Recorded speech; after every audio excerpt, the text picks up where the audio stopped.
Je le répète, bienvenue sur cette présentation. L'objectif, c'est de vous présenter les formations de BNSSA et de BPGEPS proposées au Centre de formation métier de la montagne.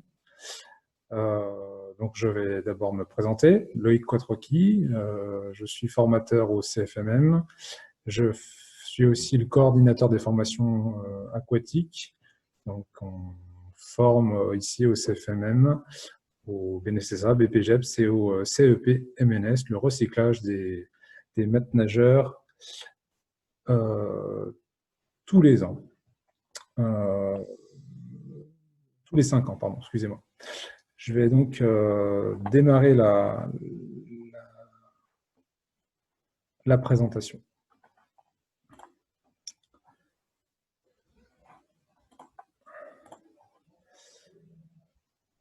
Alors, déjà, une petite présentation donc, dans l'ordre. Je vais d'abord vous présenter le CFMM. Après, on passera un petit moment sur le BNSSA, puis sur le BPGEPS AAN. Et donc, il y aura une pause au milieu, à la fin du BNSSA, pour que les personnes qui soient vraiment intéressées uniquement par le BNSSA puissent poser leurs questions. S'ils veulent rester pour la suite, pour la présentation du BPGEPS, ils sont les bienvenus. Sinon, ils pourront quitter la réunion s'ils ont eu toutes les informations qui les concernaient. Alors, donc, le Centre de formation métier de la montagne, c'est une maison familiale rurale, une association qui est à la fois un lycée qui propose des formations initiales, un lycée tourné sur l'alternance. Donc, en formation initiale, il y a du bac pro, du bac STAV, donc c'est un bac technologique, et puis un BTS gestion et protection de la nature. Et puis, là, c'est aussi un organisme de formation professionnelle qui s'oriente vers la formation adulte. Antenne de formation de la Fédération nationale des métiers de la natation et du sport.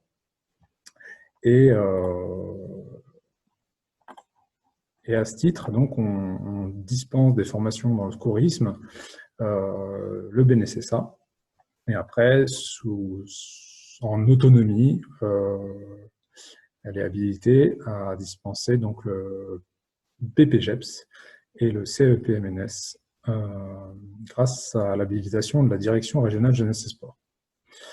Voilà. Alors, je vais juste vérifier qu'il n'y ait pas trop de problèmes techniques pour… Donc, le BPGEPS, le brevet professionnel de jeunesse, de l'éducation populaire et des sports, option activité aquatique et de la natation, permet d'obtenir le titre de maître nageur sauveteur, ou maître nageuse sauveteuse. Donc, les missions du maître nageur sauveteur, elles sont multiples et puis elles diffèrent beaucoup du BNSSA, où là, donc, on parle d'un réel métier qui peut s'exercer donc, à l'année, en CDI, qui est inscrit au RNCP. Et donc, les missions sont présentées ici.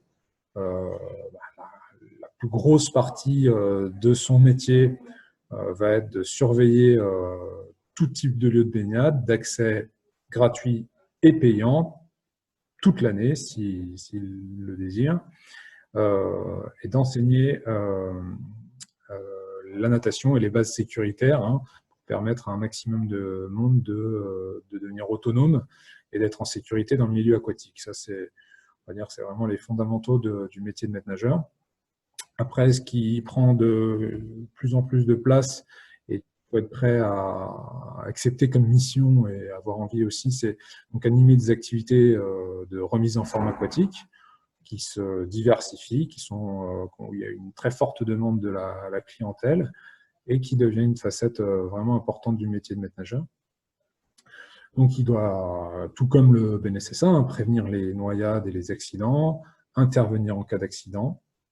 Et puis, il y a aussi 2 volets, de participer à la vie de la structure, proposer, participer au projet de la structure et d'initier aux différentes activités aquatiques, donc natation artistique, water polo, plongeon.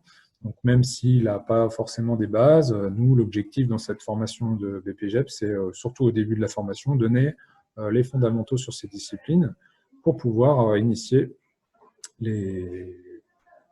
le monde, tous ceux qui le désirent, à ces différentes disciplines. Alors, c'est quoi, donc, je disais, un brevet professionnel de la jeunesse, de l'éducation populaire et du sport? Ça dépend de la direction régionale jeunesse et sport et donc du ministère des Sports. C'est une formation de niveau 4, de niveau bac. Elle se fait en alternance, donc il y a une partie stage en entreprise obligatoire. Donc on fait des allers-retours entre ce qui est vécu en entreprise et puis les cours théoriques. Et elle est modulaire, c'est-à-dire qu'elle se passe en 4 unités capitalisables qui sont indépendantes. Il y a 2 UC qui sont communes à tous les BPGEPS. Donc les UC 1 et 2, elles permettent donc de passer d'un BPGEPS à un autre. C'est-à-dire que si vous avez déjà un BPGEPS ou l'équivalent d'un autre BPGEPS, vous n'avez qu'à passer les UC 3 et 4. Les UC 3 et 4, c'est vraiment les UC qui sont spécifiques au métier de maître nageur et qui vous permettront donc d'exercer en tant que maître nageur sauveteur. Ça veut dire aussi que une fois que vous avez votre BPGEPS activité aquatique et de la natation, si vous désirez aller vers un autre BPGEPS, bah vous avez déjà 2 UC de valider. Voilà. Pour traduire aussi, ça veut dire que ceux qui ont un DEGEPS ski, par exemple, ce qui est une bonne partie de la population des candidats sur notre formation de BPGEPS natation au CFMM, le DEGEPS ski donne, lorsqu'il est terminé, donne des équivalences sur les 2 UC communes, et donc ils n'ont plus qu'à passer les UC 3 et 4. Donc ça marche pour le BPGEPS APT. Ceux qui ont des BE, il faut qu'ils demandent à l'ADR si c'est des équivalents BPGEPS ou pas. Ce n'est pas toujours le cas. Dans ce cas-là, ils peuvent avoir des équivalences. Ce qui est bien à savoir aussi, puisqu'il y a peut-être des élèves, c'est que les bacs professionnels du ministère de l'Agriculture donnent des équivalences sur les UC 1 et 2. Voilà. Donc le BPGEPS, il y a des prérequis aussi. Le BNSSA en fait partie. Donc ça veut dire qu'il faut avoir passé son PSE1, être à jour de son PSE1, être titulaire du BNSSA, qui soit à jour. Pour ceux qui ont passé le BNSSA il y a plus de 5 ans, il faut le recycler. Et après, il y a un test physique obligatoire qui est national, qui consiste à un 800 mètres nage libre en moins de 16 minutes. Donc c'est le même principe. Si au bout de 16 minutes, si vous êtes encore en train de nager, vous êtes éliminé. Si vous êtes au mur et que vous avez réalisé votre 800 mètres, vous avez validé ce test. Alors il y a plusieurs possibilités pour ne pas avoir à passer le test en piscine lors de nos sélections. Si jamais vous avez déjà réalisé ce 800 mètres nage libre dans une compétition officielle validée par la FFN et que vous avez une attestation de performance, elle est valide. Et si vous êtes titulaire du pass compétition de la FFN aussi, vous êtes dispensé du 800 mètres nage libre lors de ces tests de sélection. Nous, le CFMM, on rajoute aussi quelques épreuves de sélection pour étudier votre candidature, et puis toujours l'écart entre ce que vous savez faire et puis ce qu'on va vous demander lors des épreuves, que je détaillerai un petit peu plus loin. Donc, après, une fois que vous êtes entré en formation, avant d'attaquer vos stages, il y a des épreuves préalables à la mise en situation professionnelle. Donc là, il faudra réaliser une démonstration du passeport de l'eau. On vous prépare un petit peu, mais ça consiste à faire des démonstrations des différentes disciplines aquatiques, water polo, natation artistique, nage avec palme, plongeon, et puis nat course, natation course. Donc là, il y a une petite préparation de notre part pour que vous puissiez valider ces démonstrations. Et vous avez aussi une épreuve d'encadrement d'un groupe de jeunes enfants à la piscine, où là, on ne vous évaluent que sur votre capacité à assurer la sécurité du groupe. Et puis, donc, c'est à travers une petite pratique et un oral qu'on valide ces EPMSP. Derrière, la préfecture vérifie votre casier judiciaire et vous permet ensuite d'accéder donc à l'alternance et au stage qui vous permettra de valider votre formation.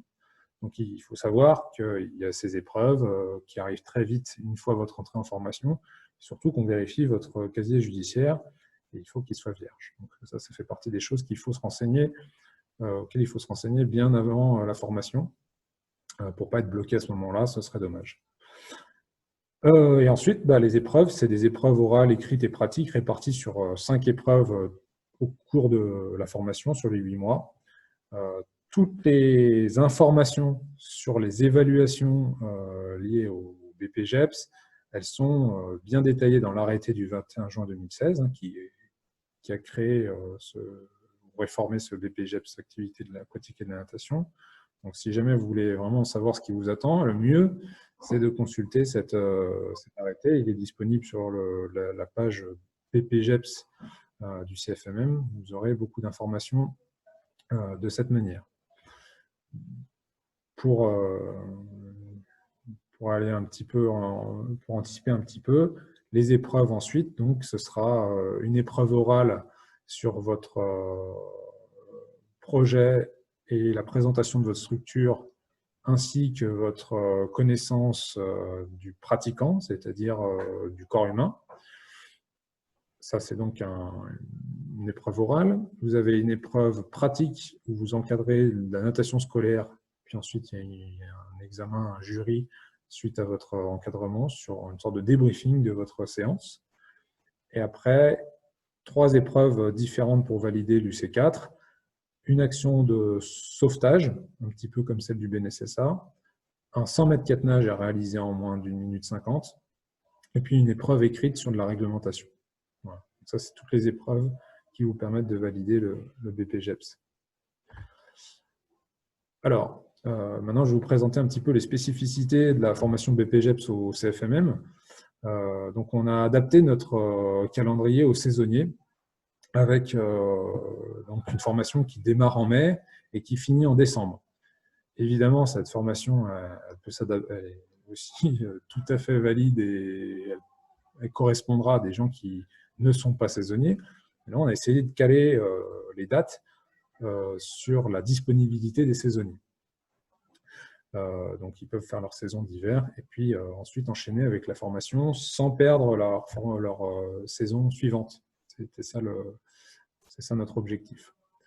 Ensuite, ce sur quoi on s'est beaucoup penché et aussi on travaille, c'est permettre à ceux qui ont des équivalences, les UC1 et 2, d'avoir la période estivale libre, qui sont ni en alternance ni en centre au CFMM, pour travailler en tant que BNSSA, par exemple, ou bien en tant que stagiaire de la formation professionnelle.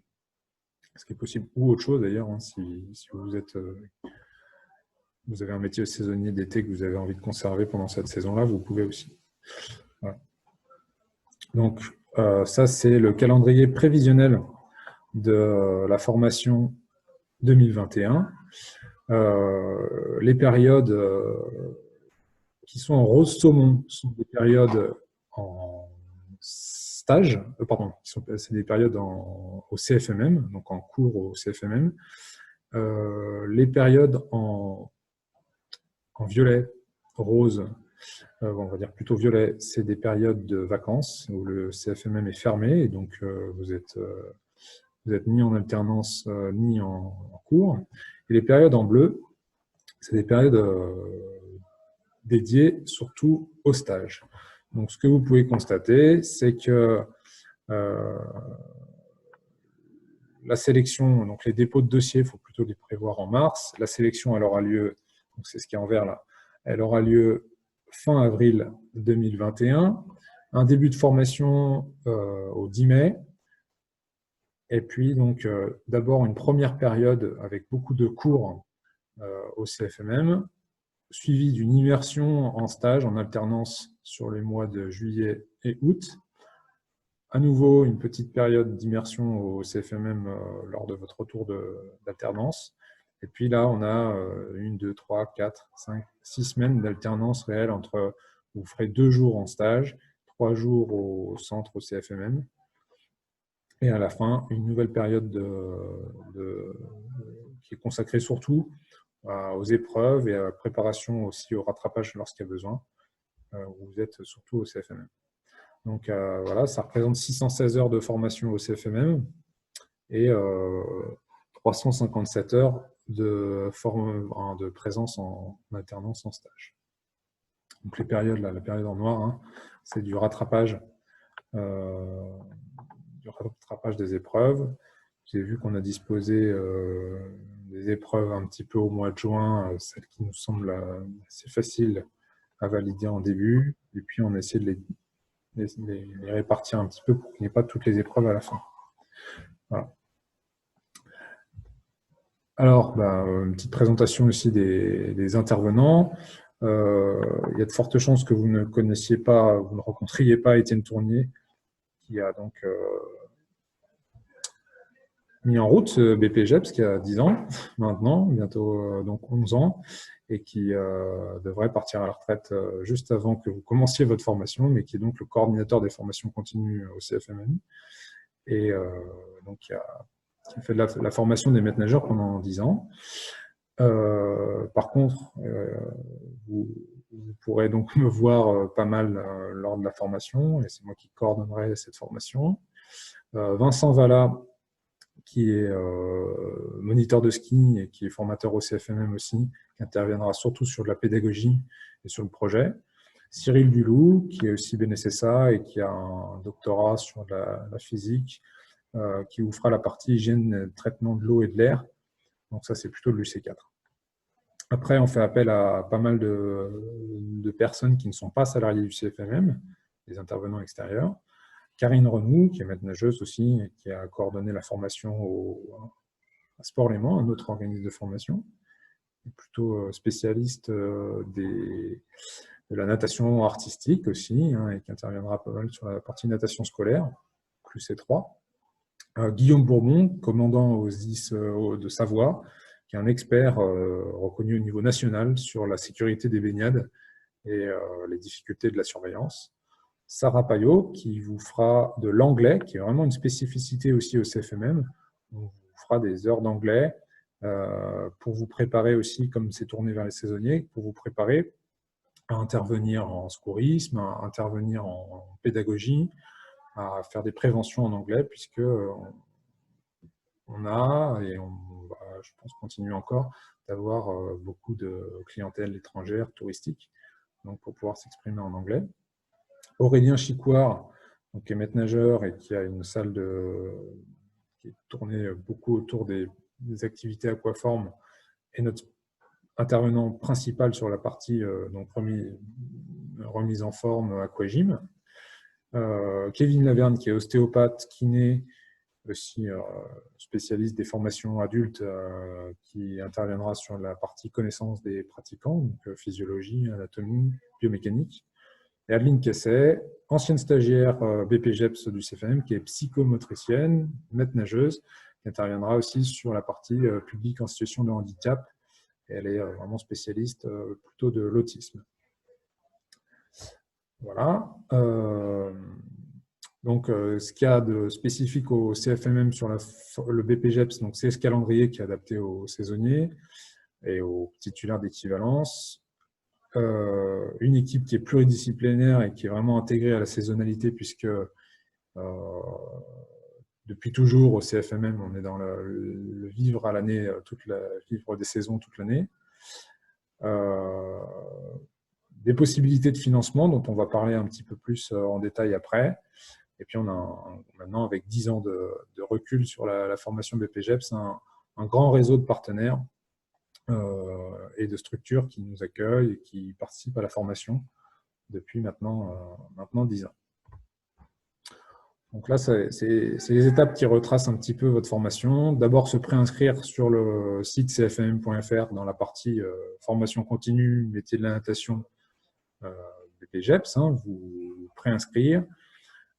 Là, on aura un lien avec vous donc par mail pour vous permettre de constituer votre dossier pour accéder au TEP et aux sélections. Donc, c'est les tests pour entrer en formation, le 800 mètres, un 100 mètres 4 nages, dont je vous parlais, et un entretien avec un jury qui nous permettent de faire une sélection s'il y a besoin et de s'assurer aussi que votre projet coïncide bien avec la formation.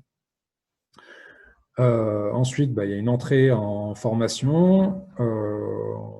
C'est le moment de vous accueillir au CFMM, de constituer un groupe et aussi de vous positionner par rapport à vos besoins sur les différentes UC. Sur quoi vous êtes en difficulté, sur quoi vous êtes plutôt bon. Et ça vous permet de savoir un petit peu les axes de travail principaux. Après, il faut que vous réussissiez les EPMSP dont je vous parlais et d'obtenir votre DESS, déclaration d'éducateur sportif stagiaire, qui vous permet d'aller en stage. Et donc ça, c'est sur eaps.gouv.fr. C'est le site de la préfecture, en fait, qui vous permettra d'aller en stage. Et c'est là où on vérifiera votre casier judiciaire aussi. Ensuite, vous démarrez votre alternance et les cours au CFMM. Il faut réussir les épreuves que je vous disais qui sont bien précisées dans l'arrêté du 21 juin 2016 ou disponible sur le site. Si jamais vous êtes intéressé, il faut que vous alliez voir ce qui vous attend. Vous validez les UC et nous, on propose au ministère des Sports, à la direction régionale, votre réussite. Et c'est la direction régionale jeunesse et sport qui vous donnera votre diplôme si vous avez validé toutes les UC, vos heures de stage et que votre parcours est complet. Voilà. Alors, voilà, c'était un petit peu pour vous montrer nos différents partenaires principaux, le Vitam, le Centre Roosevelt à Argonel, la FNMNS qui est un gros partenaire aussi, Annecy, le GGCS, donc le groupement des gestionnaires de centres sportifs des Deux-Savoie et de l'Ain, qui se porte garant de votre employabilité derrière, c'est-à-dire que grâce à ce groupement d'employeurs, depuis 10 ans, on a des financements de la part de la région, puisqu'ils s'engagent à l'issue de la formation à proposer un emploi à tous ceux qui n'arrivent pas à en trouver par eux-mêmes. Et c'est grâce à ça aussi, et le fait que donc, le métier de maître nageur est un métier en tension, il y a beaucoup d'emplois dans les métiers de la natation, qu'on a ces financements de la région depuis 10 ans. On espère que l'an prochain, on pourra à nouveau proposer des places en CARED, financées par la région. Je vais vous expliquer un petit peu comment y accéder par la suite. Alors, le fait d'être au CFMN, vous aurez la touche des maisons familiales rurales, qui se basent depuis toujours sur la pédagogie de l'alternance, c'est-à-dire le lien entre les cours, la théorie et puis le terrain. Et puis, c'est une insertion dans le territoire et un accompagnement vraiment individualisé. C'est une petite famille, en fait, dans laquelle vous allez atterrir au CFMM et dans une MFR, où on essaie de bien s'occuper de vous et de bien vous suivre pour que vous donniez les meilleures chances de réussite. Après, on fait beaucoup de séances en piscine, en comparaison peut-être d'autres organismes de formation. On va aller régulièrement à la piscine avec vous, dans le cadre des cours du CFMM, pour mettre en œuvre ce qu'on vous raconte en théorie. Donc, il y a la saisonnalité, le fait qu'il y ait de l'anglais, parfois jusqu'à 3 stages, donc avec un stage d'été, un stage d'automne et un stage club. Donc, il y a beaucoup de variétés. Vous aurez un cadre qui est assez agréable, vous verrez. On est entre lac et montagne. On se permet d'ailleurs d'aller dès qu'on peut au lac pour faire de la pratique liée au plan d'eau. Puis les petits plus de la formation CFM, c'est que sur la partie projet, on fait un projet collectif pour vous former. Donc, tous ensemble, on voit les différentes étapes liées à l'élaboration d'un projet.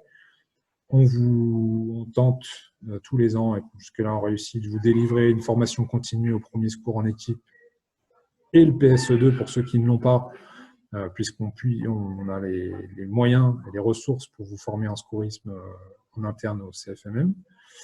Puis après, vous avez différents agrès accessibles au CFMM, dont un pan d'escalade, un pan de bloc d'escalade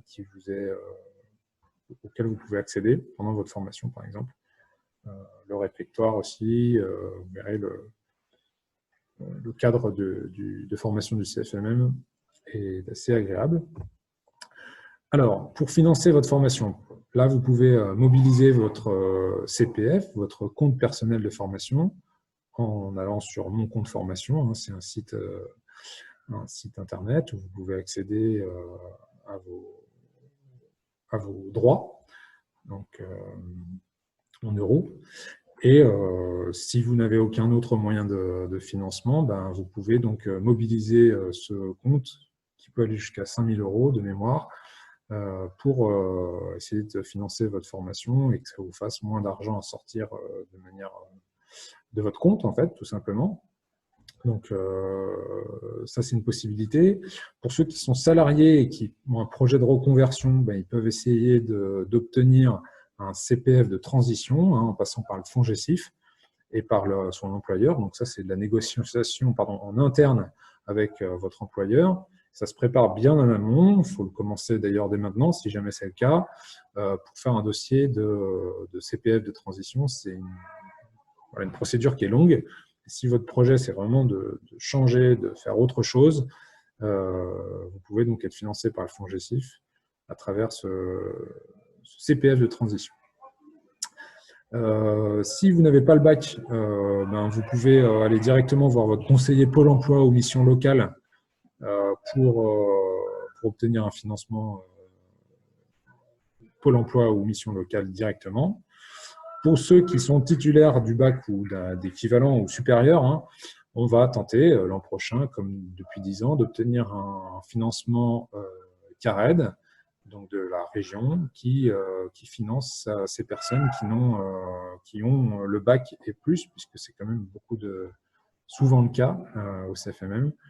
Ça va se décider pendant l'hiver et c'est le genre d'informations qu'on va vous diffuser dès qu'on les aura.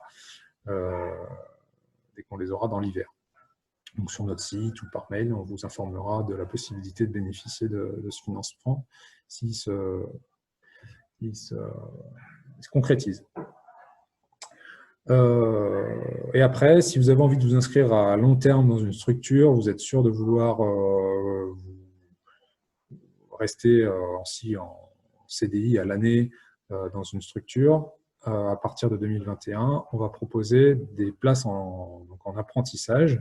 Ça, c'est notre projet pour 2021. Donc, vous pouvez avoir le statut d'apprenti. La difficulté, pour l'instant, ce qu'on n'a pas, mais qu'on espère avoir aussi dans l'hiver, c'est des structures privées ou publiques qui sera en mesure de vous offrir des contrats d'apprentissage au sein de leur structure pendant votre formation. Donc, c'est eux qui payent votre formation. C'est eux qui vont aussi vous donner un salaire tous les mois, en pourcentage du SMIC ou le SMIC selon votre âge. Et puis, ben, lorsque vous avez le statut d'apprenti, beaucoup d'aides se débloquent. Et ça va faciliter beaucoup votre formation. Donc, le statut d'apprenti est un statut très intéressant pour vous, afin d'avoir un peu plus d'argent tous les mois. Et puis, ben, ça vous donne aussi un projet d'avenir. Derrière, ça enchaîne souvent avec donc un contrat dans cette structure.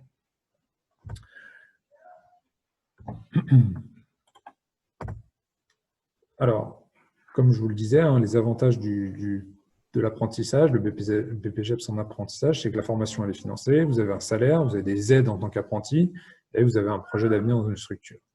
Donc, les conditions pour être apprentissage, elles ont été modifiées. Maintenant, c'est jusqu'à 30 ans qu'on peut aller avoir un contrat d'apprentissage. Pour les personnes en situation de handicap, il y a aussi la possibilité d'aller au-delà. Donc là, on verra ensemble si c'est le cas. Après, il faut, c'est ça le plus difficile, trouver une structure d'accueil. Et puis, donc, la structure, vous trouvez un maître d'apprentissage. Ça c'est pas forcément très compliqué, mais il faut que la structure d'accueil soit prête à vous accueillir. Donc, les droits, vous avez la carte apprenti des métiers qui vous offre plein de possibilités, l'accès des réductions sur le théâtre, les événements culturels. Vous avez aussi des aides pour passer le permis, des aides pour vous équiper pour votre formation, des aides au déplacement, des aides pour le logement. Donc voilà, le statut d'apprenti vous permet d'avoir beaucoup d'aides. Après, par contre, les devoirs, c'est vrai que vous êtes aussi lié très fortement à l'entreprise et vous serez considéré comme un salarié comme les autres, un salarié en formation. L'objectif, c'est pas de vous faire travailler tout le temps, puisqu'il faut que vous ayez des périodes aussi de tutorat et de formation avec votre maître de stage, votre maître d'apprentissage, mais vous allez donc être considéré comme un salarié à part entière dans votre structure. Donc, il faudra respecter les conditions de travail de la structure. Si vous voulez calculer votre salaire et vos droits, vous pouvez aller sur le portail qui est dédié du gouvernement, alternance.emploi.gouv. Puis là, vous pouvez simuler un petit peu vos droits en tant qu'apprenti, si jamais ça vous intéresse. Donc là, je vous ai mis un petit peu les conditions dans lesquelles vous serez rémunéré. Donc, de 16 à 10, en fait, toute la partie 16 à 17 ans, ce n'est pas possible, puisque pour être entré en BPGEPS, il faut être majeur. Donc voilà, à partir entre 18 et 20 ans, vous aurez 43% du SMIC. Donc ça fait à peu près 700 € par mois à minima. 21-25, vous êtes à 53%, donc 815 €. Et après, c'est 100% du SMIC. Ou bien, vous avez vu le salaire minimum dans l'entreprise aussi. Ça peut être ça, le montant de votre salaire pendant votre apprentissage. Donc les aides, je reviens dessus, des aides accès au resto U, hébergement universitaire, ciné-théâtre, 500 € pour passer le permis B, les APL, les aides à la mobilité. Après, la région en rajoute aussi qui s'accumule 150 € sur l'équipement, 200 € pour le permis B, donc là, il ne vous coûte quasiment plus rien. Une carte illico pour les déplacements SNCF avec 75% sur les billets en seconde classe. Le pass région dont on parlait aussi en BNSSA qui vous donne à nouveau accès à des aides. Donc voilà, le statut d'apprenti, il est très intéressant si vous trouvez un contrat d'apprentissage et qu'une structure vous propose un contrat d'apprentissage. Alors, comment trouver un contrat? Vous pouvez faire des candidatures spontanées vers les centres aquatiques. Je vous encourage d'aller vers des centres plutôt privés, puisqu'ils ont de meilleures conditions d'employabilité et aussi d'apprentis. Donc ici, dans le coin, il y a Vert Marine, Vitam, les centres Roosevelt.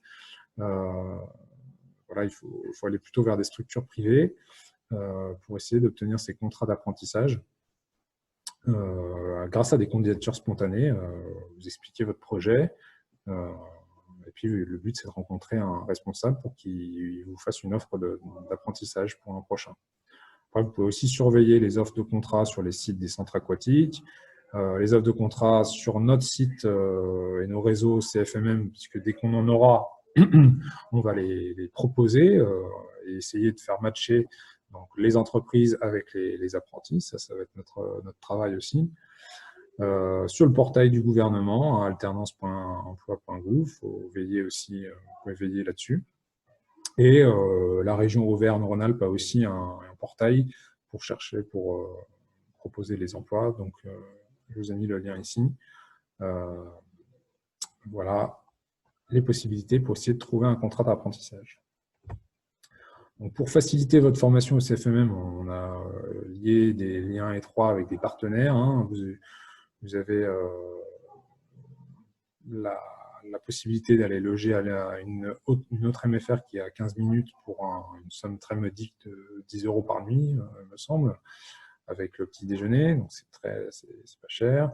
Le Fast Hotel aussi qui nous fait des tarifs réduits. Le Gîte des Mésanges qui est juste à côté qui fait des tarifs réduits pour les étudiants du CFMM. Vous avez une salle donc, dans laquelle je suis avec un diaporama, des écrans. Vous aurez, on a une salle informatique. Voilà, on a des moyens qui sont bien adaptés aussi à l'accueil de stagiaires en formation professionnelle, une plateforme aussi pour mettre les cours en ligne et faire du distanciel si la crise sanitaire perdure ou autres conditions qui nous demandent de faire du distanciel, on a les moyens.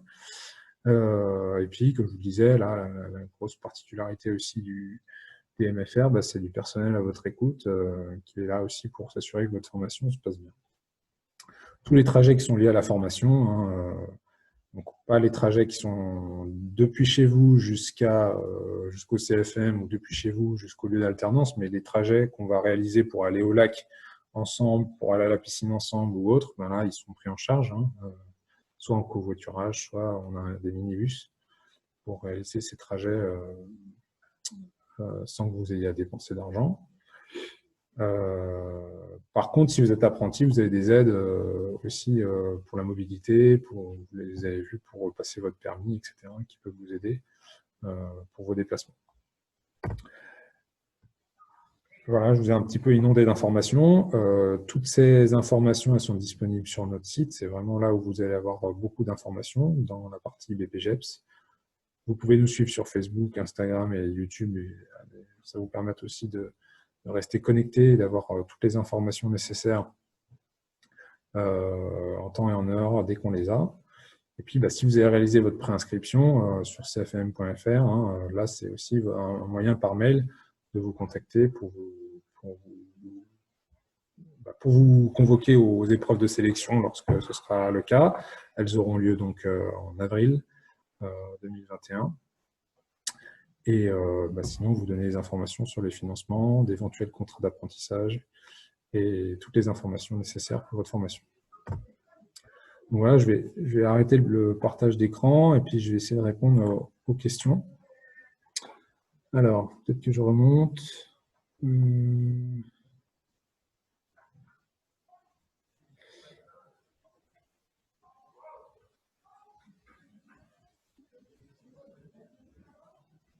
La FNMS souhaitant passer les TEP en 400 mètres, penses-tu que le changement se fera en 2021 c'est Nicolas de Corzan qui a participé, qui a été préinscrit en 2020. On est au courant des projets. Après, il n'y a rien d'officiel. Donc, pour l'instant, on reste sur ce qui est officiel, le 800 mètres en moins de 16 minutes. Donc, si jamais les tests de sélection sont modifiés, évidemment, on vous en informera le plus tôt possible. Alors, le test d'entrée 100 mètres 4 nage est-il chronométré? Oui, il est à la fois chronométré et puis il est aussi évalué sur la qualité. Donc, on a une grille de sélection, une petite formule de calcul qui nous permet d'évaluer à la fois votre temps et puis la qualité de votre nage. On n'élimine pas sur cette partie-là, rarement sur cette partie-là, mais ça nous permet aussi d'avoir une photographie de votre niveau initial et d'évaluer votre progression aussi pendant la formation. C'est une information intéressante, ou bien s'il y a vraiment des graves difficultés dans des nages et qu'il y a du monde, ça peut être un des critères de sélection éventuellement. Alors oui, je me doute que vous n'avez pas tous fait du water polo, de la natation artistique et de la nage avec palme. Donc, c'est juste pour vous préparer psychologiquement à ça, vous renseigner un petit peu sur ce que c'est que le passeport de l'eau, éventuellement commencer à vous entraîner aux épreuves du passeport de l'eau, mettre un tuba frontal, vous allez voir les culbutes avec le tuba frontal, juste essayer de vous dégrossir avant la formation, ça peut faire gagner un petit peu de temps.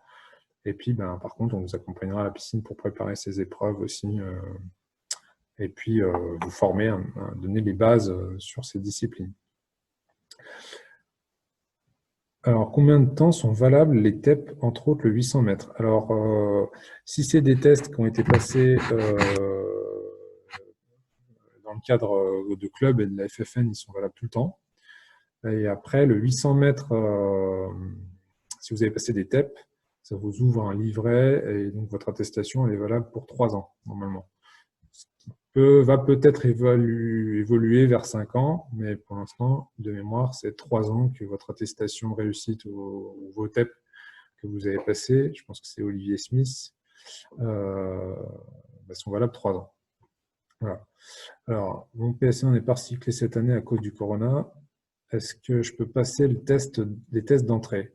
Alors, vous pouvez passer les tests.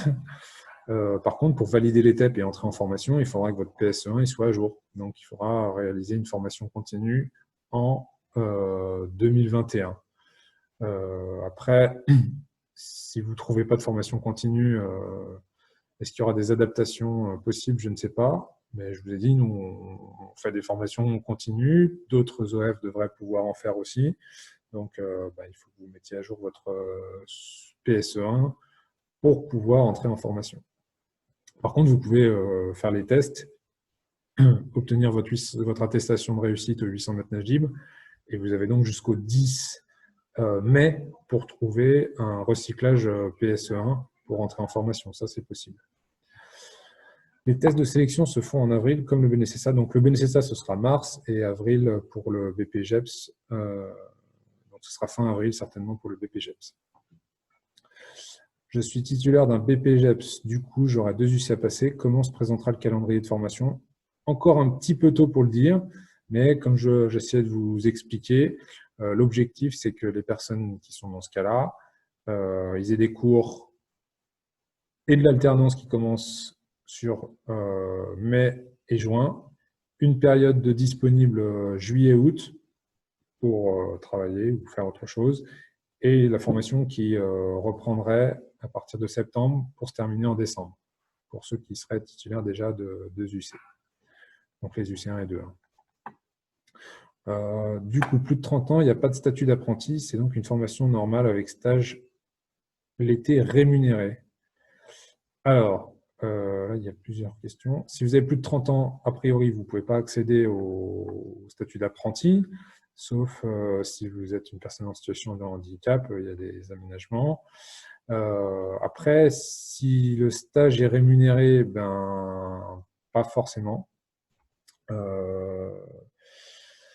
Soit vous êtes, donc il y a plusieurs statuts, hein. Si vous êtes financé par le Pôle emploi, en général, vous pouvez conserver vos droits au Pôle emploi, ce qui fait que c'est ça votre rémunération. Si vous êtes financé par la région, c'est un petit peu le même cas. Et lorsque vous êtes à la fin de vos droits Pôle emploi, il y a une aide de la région d'entre 300 et 800 € selon l'âge et le statut et la situation familiale qui peut se mettre en place. Donc, c'est ça votre rémunération. Après, il y a le contrat de professionnalisation. Ça, c'est un peu le même principe que le contrat d'apprentissage. Ça s'adresse aussi aux gens qui ont plus de 30 ans, qui se fait pas mal avec le Vitam notamment. Et pour le coup, là, c'est l'organisme c'est votre structure qui paye la formation et qui vous payera au SMIC ou bien au salaire le plus bas de la structure, de la convention collective de la structure. Voilà. J'espère que j'ai bien répondu. J'ai un DE ski alpin. Est-ce qu'il y a des démarches à faire pour avoir les équivalences pour l'UC1 et 2? C'est mieux de passer, d'envoyer votre diplôme à la DRJSCS avant la formation pour qu'ils vous délivrent une équivalence avant la formation. Sinon, il faudra attendre donc, le positionnement et mai 2021 pour être sûr que vous avez bien vos équivalences. Donc, le mieux, c'est d'anticiper et de contacter la DRJSCS Auvergne-Rhône-Alpes pour obtenir votre attestation d'équivalence. Voilà. Combien y a-t-il de places en formation? Donc, jusqu'à 20 maximum. Après, voilà, si tout va bien, on peut monter jusqu'à 20. Si on est titulaire d'un DE ou autre, donc les 2 UC déjà validés, est-il possible d'être apprenti? Je pense que oui, Lucas.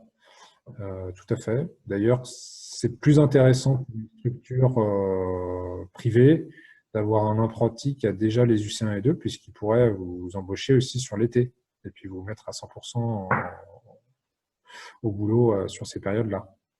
Donc, oui, c'est même plutôt très intéressant. ceux qui ont déjà des équivalences, de se lancer dans la recherche d'un contrat d'apprentissage, parce que du coup, vous aurez des périodes de disponibilité en tant que pro plus fortes, quoi. Donc, ouais, pas de problème. Contrat de pro possible pour les plus de 30 ans, oui, c'est ce que je disais, c'est possible. Vous pouvez aller sur les sites, vous tapez un contrat de professionnalisation sur Internet et vous allez sur le site du gouvernement, c'est bien détaillé. Et ça s'adresse par contre à des structures privées qui pourraient financer votre formation en contrat de professionnalisation. Est-il possible d'enchaîner BNSSA et BPGEPS à la même année au CFMM? Oui. Si vous voulez même faire un combo, vous pouvez faire votre premier secours en équipe de niveau 1 au CFMM, le BNSSA et le BPGEPS. Donc, chaque fois, il faudra valider une étape pour aller à la suivante. Et sinon, c'est tout à fait possible d'enchaîner ce parcours-là au CFMM l'an prochain. Est-ce qu'on peut faire le test des 800 mètres là où on s'entraîne avec un papier du maître nageur? Non, on ne peut pas. Si vous voulez anticiper, il faut vous inscrire à une compétition de la FFN, passer un 800 mètres, et là, vous aurez une attestation de performance. Il n'y a que donc, lors des TEP, organisés et validés par la Direction régionale jeunesse et sport, ou bien les compétitions officielles de la FFN avec des jurys, des arbitres, qui permettent d'avoir un 800 mètres valide. Voilà, je crois que j'arrive un petit peu au bout des questions. Est-ce qu'il y a d'autres questions? Apparemment pas, donc en tout cas j'espère avoir répondu et ne pas avoir été trop long. Merci Laurence. Donc je vous encourage, si jamais vous ne l'avez pas fait, normalement vous l'avez fait, à vous préinscrire sur le site du CFMM afin que on puisse vous contacter et vous donner toutes les informations, notamment sur le financement par la région. Alors, les demandes pour le financement, vous pouvez déjà en faire auprès de vos conseillers Pôle emploi ou missions locales. Vous pouvez déjà aller essayer de dégoter des contrats d'apprentissage auprès des structures. Et puis, après, on vous tiendra au courant pour le financement CARED régional dès qu'on aura les informations. Voilà.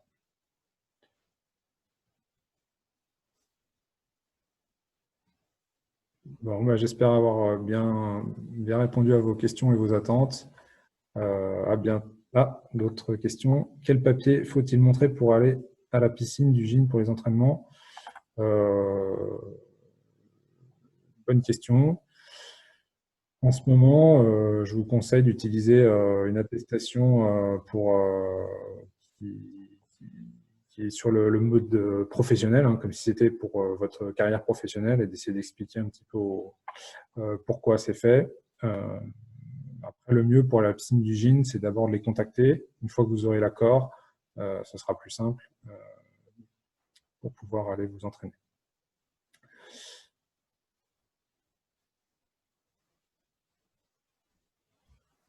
Est-il possible d'avoir le planning de la formation pour les démarches de financement? Oui, on attend quand même validation là pour 2021 de la DRJSCS qui a du mal à suivre. Donc, on attend un petit peu la confirmation. Dès que le planning est validé, notre formation est validée, je réponds à Julie, hein, on pourra vous le transmettre. Donc, je vais noter que c'est nécessaire. Si dans 2 semaines, vous n'avez rien reçu, il faut me relancer par mail, mon adresse mail, hein, pour avoir le calendrier. J'espère qu'on aura eu la réponse de la Direction régionale jeunesse et sport et sa validation, afin que le planning qu'on vous transmette il soit bien validé. Alors oui, effectivement, hein, le prix pour la réponse à coach, il est en fonction des UC que vous passez. On vous fait un devis en fonction du nombre d'heures de formation que vous allez suivre. Et donc, si vous avez des équivalences, vous avez moins d'heures de formation à faire et votre formation est moins chère. Voilà. Bon, mais on va clôturer. Je vous remercie. Je vous souhaite une agréable soirée et puis j'espère à très bientôt au CFMM pour une formation. Au revoir et bonne soirée.